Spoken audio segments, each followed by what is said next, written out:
जी sir. और सब लोगों को साथ काम करना चाहिए और हमारा मकसद बहुत क्लियर होना चाहिए कि हम जाति का उन्मूलन करना चाहते हैं। जी बिल्कुल। लेकिन जाति का उन्मूलन होगा कैसे? क्या जाति को नजरअंदाज करके आप जाति का उन्मूलन कर सकते हैं? क्या आप इस देश में जो हजारों जातियां हैं उनमें जो 4, 5, 10 जातियों को छोड़कर बाकी जातियां अगर पिछड़ी रहेंगी आर्थिक तौर पर, सामाजिक तौर पर, राजनीतिक तौर पर, सांस्कृतिक तौर पर, तो क्या जाति तोड़ पाएंगे?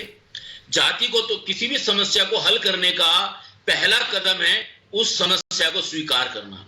और अगर हम जाति की समस्या को स्वीकार करना चाहते हैं तो हमें यह पता लगाना पड़ेगा कौन लोग ऐसे हैं जो जाति के समर्थन में हैं, कौन लोग ऐसे जो जाति को तोड़ने की कोशिश कर रहे हैं। अब मुझे बताइए कि 70 साल हो गए, आपने सही कहा कि करीब 60 साल पहले या 70 साल पहले हमारे देश के यशस्वी प्रधानमंत्री जो अपने आप को पिछड़ी जाति का कहते हैं, ओबीसी जाति का कहते हैं, वो आए।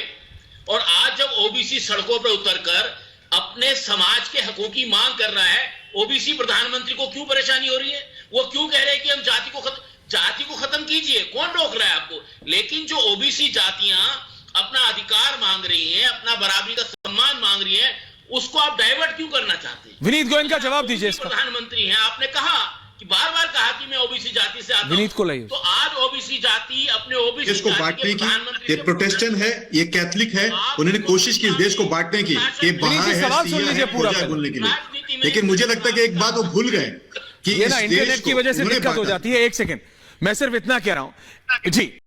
अशोक भारती जी ये कह रहे हैं विनीत गोयनका जी कि बीजेपी ने तो कहा कि हम ओबीसी के लिए ये कर रहे हैं, बीजेपी तो विश्वकर्मा की योजना लाई, बीजेपी तो लाई, तो अब फिर क्यों कह रही है बीजेपी? वो आपके ऊपर सवाल उठा रहा है। विनीत जी, विनीत जी का ऑडियो को जी। विनीत जी बोलिए। हाँ, मुझे लगता है कि ना आज समाज को सोचना पड़ेगा कि कांग्रेस एक तरफ खुद को जो सनातनी के विरोध में खड़ा करने की कोशिश कर रहे हैं, जैसे नीतीश जी कर रहे हैं, उनको उजागर करना पड़ेगा। एक तरफ है मोदी जी जिन्होंने बहस किया तब पूछाने की तरह नाम क्या है, सरला की सही था।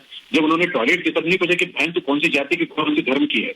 मुझे लगता है कि आज बात बताने की जरूरत हो गई है कि 10 करोड़ लोगों को किस तरह से इज्जत मिली है, किस तरह से लोगों को जब नौकरियां बांटेंगे तो ये सोच लगे कि एक तरफ ये लोग हैं जो देश को बांटना चाहते हैं, दूसरे पे एक लोग जनता पार्टी के लोग हैं जो इस देश को साथ में लेके जाना चाहते हैं। मोदी जी ने आज जो नारा दिया है, जब ऊपर गया, जब यहाँ पे बाकी जो काम हुआ है उस समय थोड़ी सोचा गया कि जाति क्या थी, ये जानबूझकर सनातन को बांटने की कोशिश है। कि बहुत बहुत शुभकामनाएं आप सबको जी।